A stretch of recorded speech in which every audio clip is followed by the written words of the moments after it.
Okay, so now we are starting to build up a picture of the personalities of the two North Korean hackers, how they operate, and what their next objectives are. Let's listen once again to this paragraph, which includes a very important item of business vocabulary that is often misunderstood. The two hackers had discovered vulnerabilities in several large public companies in Spain. What is a public company? Well, the obvious answer seems to be a company owned by the government, right? But that is not correct. A company owned by the government is known as a state-owned company. So what is the English definition of a public company? Well, this means that the company is listed on the stock exchange, and therefore its shares can be bought and sold openly by members of the public, people like you and me. That's what makes it a public company. So Microsoft is a public company. So is Apple. So is Telefonica. Because you and I can go to the stock exchange and buy shares in those companies. In contrast, a private company is one that is not listed on the stock exchange. And therefore you and I and the general public cannot freely buy and sell shares in this company. The big four accounting firms are all private companies. By that I mean Ernst & Young, Deloitte, PricewaterhouseCoopers, and KPMG. The big consulting companies, like McKinsey, they're all private companies. Many law firms are private companies. Now, the ownership structure of private companies, such as these, is actually quite secretive. Indeed, one of the benefits of being a private company is the ability to act in a more confidential manner. You see, public companies, by law, they have to release information about their strategy, their operations, and the financial health of the company on a regular basis. Have a listen to this sentence again. At that moment, they were sitting together watching the annual general meeting of Banco Cantabrico.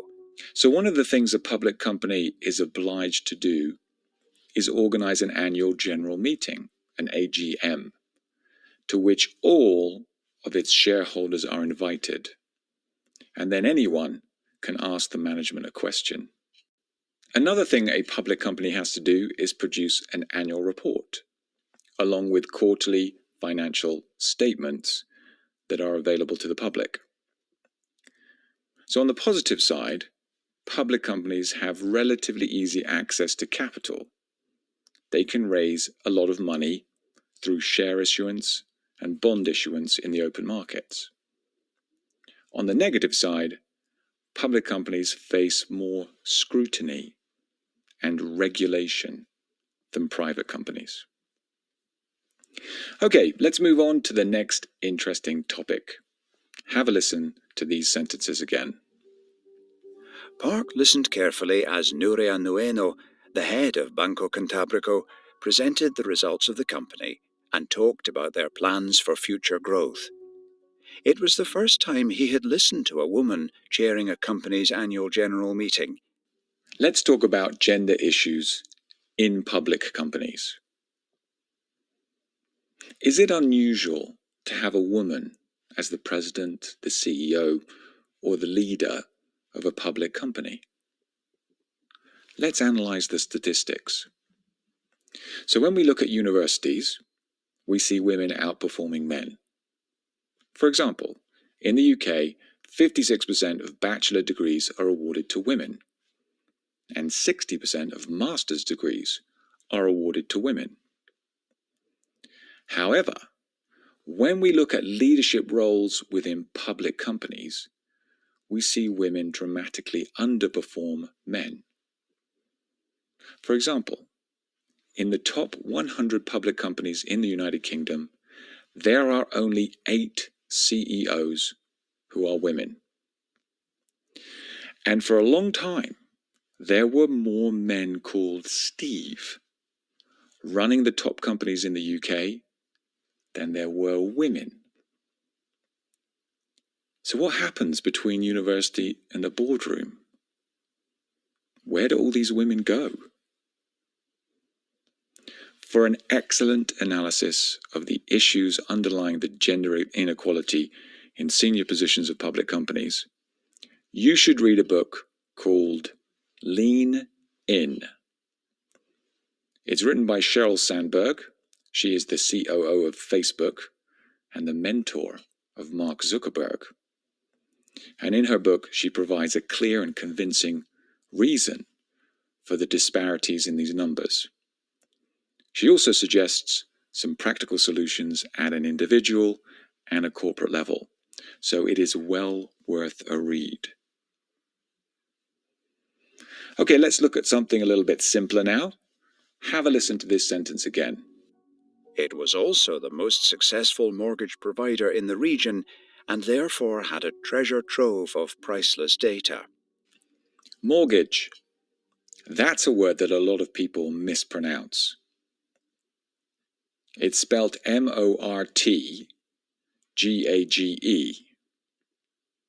You know what it means, right? It's the money that you borrow from a bank in order to buy a house. The house then acts as collateral for the loan. In other words, if you can't repay the loan or pay the interest on that loan, then the bank will take your home. Now, interestingly, there is a crucial difference between the way mortgages operate in the US and the way they operate in some European countries like Spain. So in the United States, if you are unable to repay your mortgage or maintain the interest payments on that mortgage, then you lose your house. And that is the end of it. You walk away and you try to rebuild your life. Even if the value of the house is less than the value of your mortgage, it's not your responsibility. You simply give the keys to the bank and you walk away.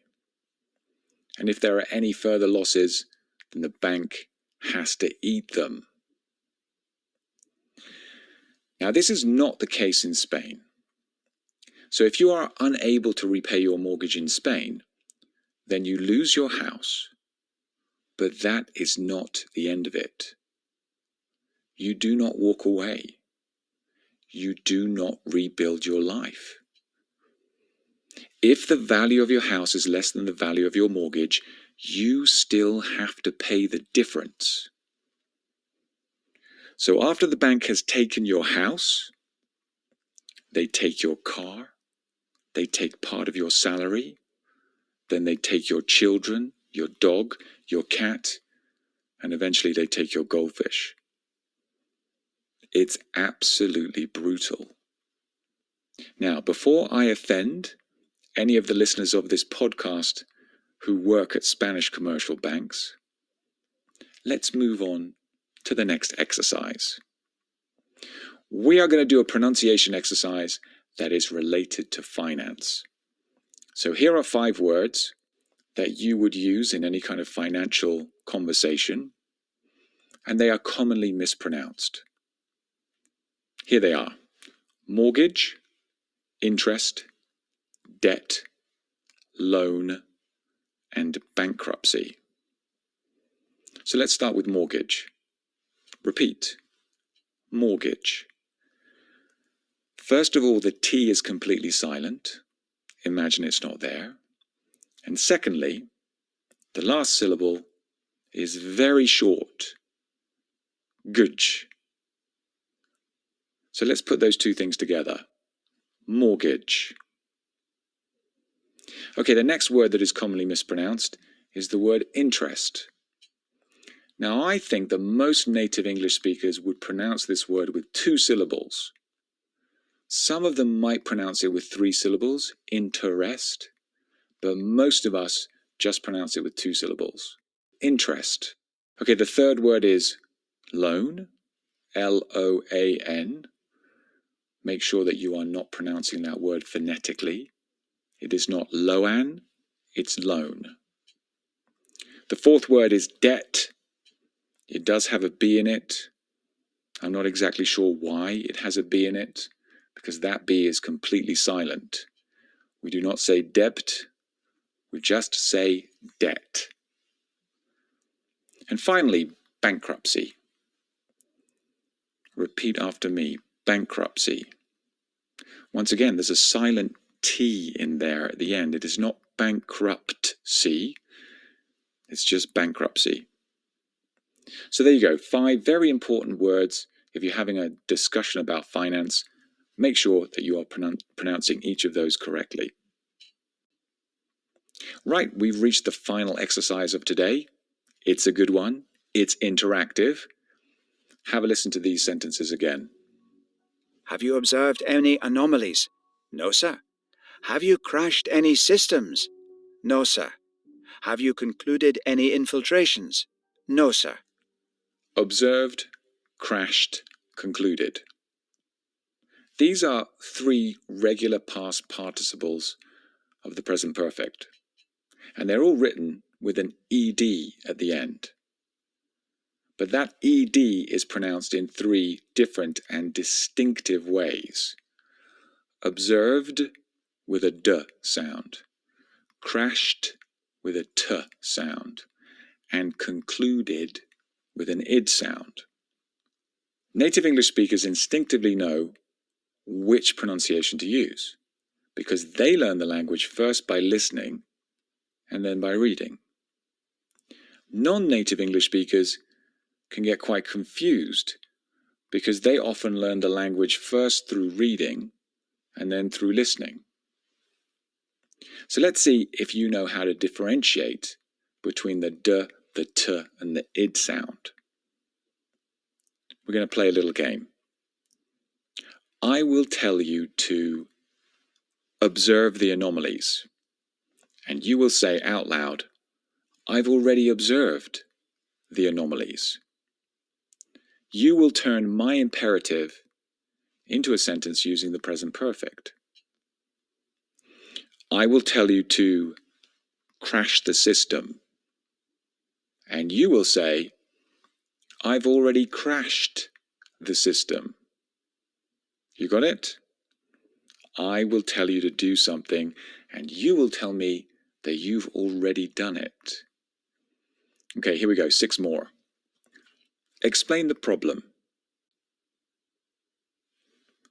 Arrive on time. Guess the answer. Introduce the guests. Connect with me. Start the machine. Okay, how did you do? Are you clearly differentiating between the d, the t, and the id sounds? Here are the correct pronunciations. So the first 2 were with the d sound. I have already explained the problem. I have already arrived on time. The next 2 were with the t sound. I have already guessed the answer. I have already introduced the guests. And the final 2 were with the id sound. I have already connected with you. I have already started the machine. So we will practice this again in future episodes, but my advice to you is listen carefully to how David Monteith, the narrator of the story, pronounces his past participles. Try to listen actively and try to differentiate between the different sounds that he makes for these different forms of the past participle. And on that note, we come to the end of today's class. If you would like more formalized business English classes, we can provide that for you. Just search Club Gratton on Google and you will find us. So until we meet again, keep practicing And remember, if you plan to get a mortgage, make sure that you fully understand the risks that you are running.